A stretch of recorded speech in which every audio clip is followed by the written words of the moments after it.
Olá, começou o Hashtag Educa de hoje, a nossa live sobre educação aqui no Facebook da Multirio. E o tema é um tema polêmico para algumas pessoas, mas é de extrema importância. Prova Brasil. E aí, chegaram os resultados. Como é que a sua escola interpreta esses dados? Será que a gente pode ter um diagnóstico de como anda a nossa escola, a sua escola? Então vem para cá, participe, coloque aí nos posts. A gente não está ao vivo hoje, excepcionalmente, mas isso não te impede de participar. Coloque as suas opiniões, as suas experiências nos posts que a gente vai responder, tudo acompanhando sempre a sua participação. E para falar sobre esse tema, Prova Brasil, e agora, o que a gente faz com os resultados? O Hashtag Educa de hoje convidou o professor Márcio da Costa, que é professor de Sociologia da Educação da Universidade Federal do Rio de Janeiro, UFRJ, e assessor especial da Secretaria Municipal de Educação aqui do Rio de Janeiro. Seja muito bem-vindo ao Hashtag Educa, Márcio. Obrigada. Muito obrigado pelo convite, obrigado, Flávio, obrigado a Multirio por essa oportunidade de estar conversando sobre esse assunto interessante e polêmico, né? E a gente tem uma boa notícia para te dar. Ele é o novo diretor da Escola de Formação do Professor Carioca, Paulo Freire. Então, a gente vai poder contar com toda a experiência em estudos de políticas públicas para a educação, de análises, né, dessa área toda de educação pública, que faz parte da sua linha de pesquisa, sua trajetória acadêmica por bastante tempo, né? Sim, estou animado com essa aventura nova, né? Vamos ver onde nós vamos. Essa é uma tarefa enorme, né? São muitos milhares de professores na rede, mais o pessoal não docente também, né? São muitos milhares. Total em torno de 60 mil pessoas, né? Então é uma tarefa muito desafiadora. Estou bem animado para encarar. Que bom, sucesso, seja muito bem-vindo. Obrigado. Para a gente começar a conversa de hoje, vamos tentar desmistificar. O que é a Prova Brasil? A Prova Brasil é uma coisa muito simples, é uma iniciativa que não é uma iniciativa apenas do Brasil, muitos países fazem isso. Aliás, no Brasil, muitos estados, alguns municípios também fazem, que é uma tentativa de fazer uma avaliação, né, do sistema educacional. Ela não é uma avaliação individual de estudantes, né? Ela é uma avaliação que só te permite observar os resultados, analisar os resultados de maneira agregada, ou seja, quando você junta um número razoável de estudantes fazendo a prova. Ela é aplicada em algumas séries apenas e com um intervalo de tempo, no caso da Prova Brasil, a cada 2 anos, né? Bom, isso as pessoas em geral sabem, né? Existe uma métrica específica da Prova Brasil, ela promove resultados, ela proporciona resultados que funcionam numa escala que a escala a gente não é habituado com ela, né? Nós somos habituados com a nota na escola indo de 0 a 10 ou de 0 a 100, né? A Prova Brasil varia mais ou menos, hipoteticamente, entre 100 e 500. A tentativa é botar todos os estudantes, ela faz parte, na verdade, de um sistema de avaliação nacional que envolve tanto o ensino fundamental, mas também envolve o ensino médio. No ensino médio não é exatamente a Prova Brasil, é uma outra coisa, eu não vou dar ênfase a ela aqui agora, mas a ideia é que você pode colocar os estudantes todos numa mesma escala de medida, supondo-se, obviamente, que os de 9º ano vão estar acima dos de 5º, os de 3º do ensino médio vão estar acima dos de 9º. Isso é a ideia é essa, ela é uma grande avaliação de sistema, é uma avaliação da oferta educativa que se faz para a nossa população. Essa é a ideia mais genérica dela, né? Só para as redes públicas? Só redes públicas, né? Há uma amostra de redes privadas também, tudo, mas ela é concentrada na República. Ela hoje é desde 2005, né? A Prova Brasil desde 2005, ela é de aplicação universal nas redes públicas, né?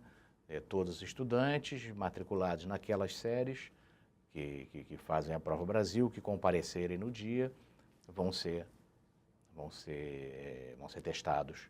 Agora, os professores têm críticas, né? Uma parte dos professores não gostam da Prova Brasil, tem críticas à avaliação porque acha que homogeneiza os resultados, homogeneiza a realidade da escola e que não é bem assim. Quais são essas principais críticas em relação à Prova Brasil? Eu acredito que as críticas, elas estão associadas, pelo menos em parte, a um conhecimento precário do objetivo dessa avaliação. É alguma coisa que já está existindo já há algum tempo, então esse pouco conhecimento vai se dissipando um pouco, mas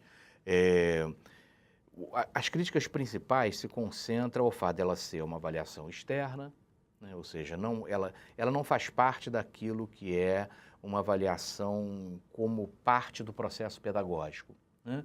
Um professor avalia seus alunos regularmente, né? E isso funciona como uma espécie de uma retroalimentação para as suas decisões, né, pedagógicas e tudo, pelo menos deveria funcionar assim, né? A avaliação como parte do processo de ensino-aprendizagem. Esse tipo de avaliação não tem essa natureza, a natureza é diferente, portanto ela exige um aplicador externo, ela exige um tipo de teste, um tipo de prova que cobre um conteúdo ou cobre um conjunto de habilidades e de conhecimentos que vão além e aquém daquilo que uma série específica estuda, né? Então, por exemplo, um aluno de 5º ano vai responder questões que estão bem acima daquilo que era esperado que ele fosse apto a responder. Assim também vai responder algumas um pouco abaixo, de 9º ano idem. Então, mas isso não é um erro, isso é uma correção de que você precisa botar. Como existe uma variedade grande de estudantes, né? Tanto de estudantes quanto de escolas, quanto de ofertas escolares, né? É necessário que essa grande extensão de conhecimentos e habilidades que está sendo avaliado possa cobrir toda a variedade que é possível ou que é esperada de ser encontrada nessa grande diversidade de escolas e de pessoas, né? Por isso, ela precisa de um teste. Na verdade, ninguém faz um teste inteiro da Prova Brasil, né? A bateria de itens que compõem o teste, isso é uma coisa importante, porque assim, na mesma sala, na mesma turma, né, muitas pessoas farão testes completamente diferentes uns dos outros, né? Porque, na verdade, o conjunto de itens que seria necessário ou que é utilizado para ver em português e matemática, que são as disciplinas tratadas, né, que são necessárias para você ter um panorama de como está andando aquele aglomerado de estudantes, aquele conjunto de estudantes ou de escolas, ele envolve um número elevado de questões, né? Bem elevado de questões. Na faixa dos 100 itens, mas perto disso, não chega a isso, mas aproximadamente isso para cada disciplina, né? Então, ele vai acabar, cada estudante faz um pedaço disso apenas. Porque como o objetivo não é ver o resultado individual de cada estudante, mas de um grupo deles, né, essas provas se organizam em cadernos diferentes, cada caderno contém itens diferentes, em ordens diferentes e tudo mais. Então, isso gera uma estranheza, né? A pessoa que aplica é uma pessoa estranha, o conteúdo, né, o que cai na prova, né, não é alguma coisa que está associado diretamente àquela série que está sendo testada, né? Os resultados saem muito depois, porque o processo ainda que a gente tem aqui no Brasil, como essa coisa não é feita de forma informatizada ainda, né? O processo de geração dos resultados é um processo bastante lento, tem que ser submetido a muita crítica no sentido de análise cuidadosa e tudo, né? O que faz com que o resultado saia muito tempo depois. Quando o resultado sai, os estudantes não estão nem mais naquela série, muitos não estão nem mais naquela escola, né? Então isso gera um conjunto de dúvidas, um conjunto de incompreensões também, que são admissíveis, né? Que são razoáveis, mas que a gente tenta esclarecer um pouco. Assim, ninguém tem uma nota, o estudante tem uma nota, mas é até bom que ela não seja divulgada, porque essa nota tem pouco significado individualmente, né? Usando um termo um pouco mais técnico, ela tem um erro muito elevado no nível individual. Ela começa a ficar mais justa conforme você agrupa para que você tenha cobertos aquele conjunto de itens que foram perguntados em cada disciplina. Considerando as diferenças regionais e considerando todas as questões subjetivas, né, que enfim, fazem parte dessa discussão, É preciso que a gente tenha uma avaliação desse tipo para, pelo menos, ter um traçado do básico que está sendo dado para o país inteiro, para os brasileiros como um todo, não é isso? Sim, tem a ver com uma concepção de que nós temos direito a uma educação, né, e que essa educação deve nos proporcionar os meios de alcançarmos autonomia na vida e tudo mais. Só que isso precisa ser medido, precisa ser registrado, né? Ter um direito abstratamente não significa que esse direito está sendo exercido, né? Na verdade, nós não temos apenas um direito à matrícula na escola, nós temos direito a aprender na escola, né? Aprender coisas significativas, dominar os conhecimentos que são importantes, que são fundamentais para todos os indivíduos, para todos os cidadãos, né? Então, isso gera a necessidade de que você precise aferir se esses direitos estão sendo cumpridos. Os resultados no Brasil são resultados que nos deixam muito preocupados, em geral, né? Os últimos resultados trouxeram que tipo de preocupação? Os resultados, não só os últimos, os resultados no Brasil nos colocam numa posição que o desempenho observado, né, nas provas de português e matemática é bastante aquém, de maneira geral. É claro que isso tem uma imensa variação, mas é bastante aquém daquele que seria o desejado, né? Há algumas melhorias observadas, especialmente no final do primeiro segmento, no 5º ano e tudo, e o segundo segmento, lá no final do 9º ano, anda meio de lado, né? Não há uma melhoria muito expressiva e tudo. Isso, de certa forma, ajuda a diagnosticar problemas importantes nos nossos sistemas educacionais, né? Esses problemas têm a ver com a oferta de educação que estamos fazendo no Brasil, na verdade. E sem a condição de uma capacidade de leitura e escrita de mundo, a gente não se comunica direito, a gente tem uma desvantagem gigantesca, né? Assim, a Prova Brasil, ela não mede apenas essa aptidão muito elementar de leitura e de escrita e de domínio das habilidades matemáticas mais básicas, né? Ela vai além disso, né? Mas muitos dos nossos estudantes, uma parcela muito expressiva dele, estão abaixo daquilo que seria o mínimo necessário, né?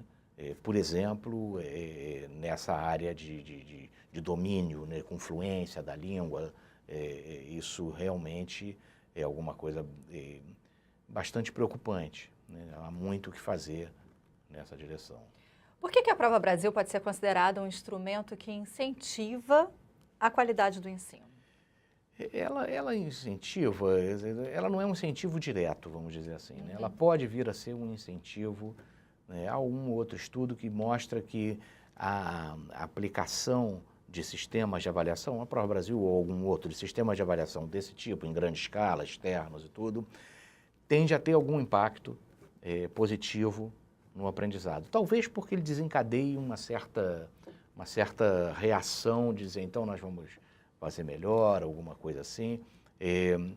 Há possibilidade nessa direção. O que eu acho que é o mais valioso desse sistema de informações, ele tem uma série de problemas, né?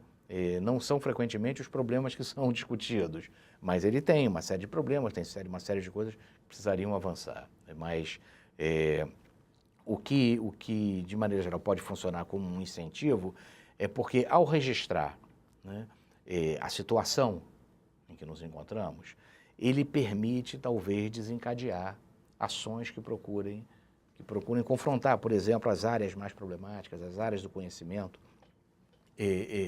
que tradicionalmente os estudantes têm mais dificuldade, você tentar entender as causas disso. É importante toda essa área das causas, eu imagino que você talvez vá falar disso depois, mas eu já posso antecipar. Não, pode antecipar. O script, né? Que a gente tem na verdade, a Prova Brasil, ela faz parte de um conjunto de informações, ela não é uma informação isolada, né?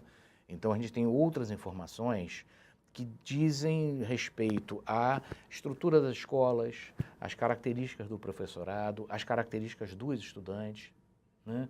Essas coisas são coletadas, em geral, no censo escolar, né?